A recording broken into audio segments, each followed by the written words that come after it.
Victor Wembanyama's extremely promising career hit an important milestone. He played in his first All-Star game.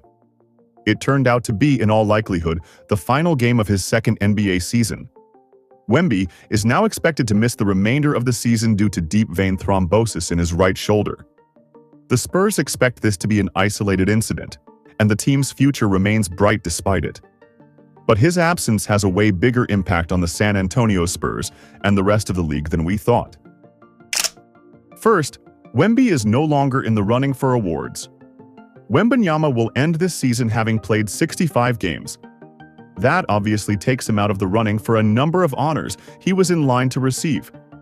He will no longer be the Defensive Player of the Year, nor will he be chosen to an All-Defense or All-NBA team after the season. Wembanyama obviously has plenty of time to win trophies, and he still has 2 years to earn eligibility for the more lucrative Rose Rule Max contract. In all likelihood, he does so, but removing him from the running this season makes it far easier for other players to cash in on the contractual benefits that come with those honors. The big winner here, if anyone can really win an injury, would be Evan Mobley. Last offseason, Mobley reportedly signed a 5-year, $224 million max rookie extension with the Cavaliers. However, that contract reportedly had Rose Rule escalators included that could take it to $269 million. Mobley was already an All-NBA candidate, but removing Wembanyama from the picture almost certainly opens up a spot. Wemby had all but run away with Defensive Player of the Year. Now, Mobley is right in the thick of the race. Either honor would make Mobley eligible for those Rose Rule escalators. The same is true for Jaren Jackson Jr., though he is fighting for a true 35% supermax as a slightly older player.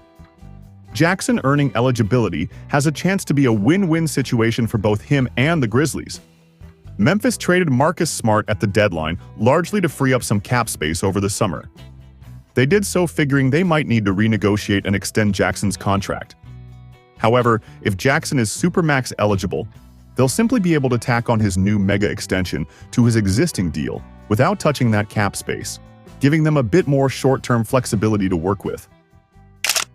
Cade Cunningham and Scotty Barnes both reportedly have the same Rose Rule escalators in their deals that Mobley does, but are only in the running for All-NBA, not Defensive Player of the Year. Trae Young stands out as a possible All-NBA candidate who could make himself eligible for a 35% supermax with his current team as well, though considering he was a replacement All-Star, the odds are probably against him. Every slot counts when it comes to these eligibility rules, so removing Wembanyama from these races has a chance to make other players a lot of money. Another thing is, the Spurs are likely headed for the lottery. Even with De'Aaron Fox in tow, it's hard to imagine the Spurs reaching the postseason without Wemby. As of now, they are 5 games out of the 10th seed in the West, and their net rating for the season dips by more than 10 points per 100 possessions whenever Wemby is out. There isn't a proven backup center on the roster right now.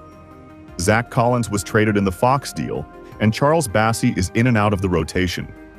Jeremy Sohan has played some backup center, and he will likely continue to get a look in a small ball lineups. But the backbone of San Antonio's roster is now out. That probably won't impact the playoff race much, but it could prove quite meaningful in the draft. The Spurs aren't exactly hurting for young talent, but now they'll likely add another lottery pick to the mix next summer. If the lottery were held today, San Antonio would have the 10th best odds.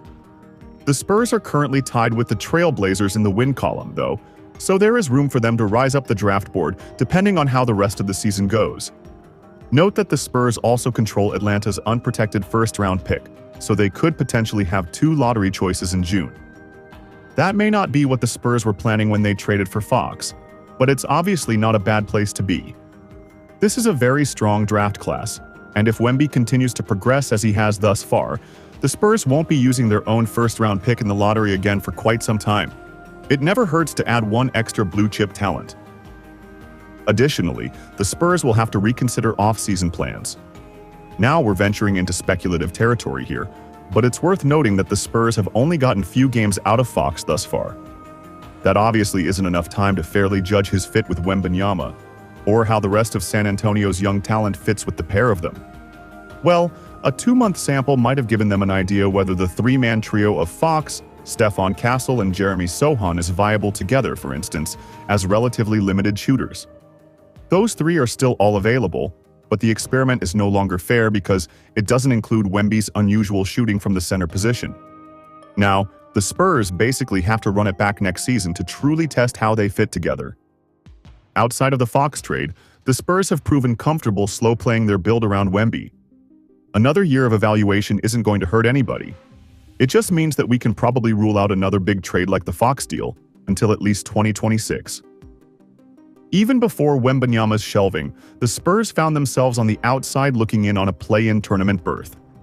Now, following this crushing diagnosis, San Antonio has dropped 2 straight and projects to have one of the hardest post-All-Star game schedules in the league.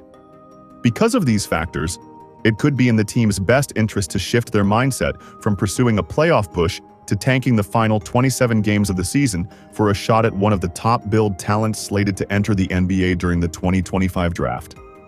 The Spurs currently hold the 9th worst record in the league. This means they have about a 4.5% chance of landing the number 1 pick in this year's draft, which many expect to be Duke phenom Cooper Flagg. However, even if they don't end up with the coveted top selection, San Antonio still has a roughly 20% chance of falling into the top 4. Considering this incoming class is viewed as one of the deepest in quite some time, even landing a top 8 pick could see the organization adding another potential stud. This would only strengthen their already impressive roster that consists of 2 All-Stars in Wemby and Fox, 6 recent first-round selected talents, and 4 lottery-selected talents who have been added since 2019. In time, such an assortment of young and promising ballers could prove to be a serious threat to any team looking to contend over the next several years. More specifically, however, they could be a true thorn in the side of a direct conference foe like the Thunder, who still have yet to prove they are ready to thrust themselves over the hump and win an NBA championship. While Wemby's injury is certainly a setback for both him and the Spurs, it also presents a unique opportunity for them to recalibrate. The Spurs have already shown an impressive ability to develop young talent, and with another lottery pick or 2 in their hands, they may be able to further accelerate their rebuild. Though it's tough to lose Wemby for the rest of the season, this situation forces the team to get creative, testing out different lineups and combinations without their franchise cornerstone. For now, it's about taking the long view. Wemby's future is still incredibly bright, and the Spurs will likely continue to move in the right direction, but they may just have to take a step back this season to come back stronger in the next. Sometimes the road to greatness isn't a straight line, and for San Antonio, this season could be the unexpected detour that ends up making all the difference down the road.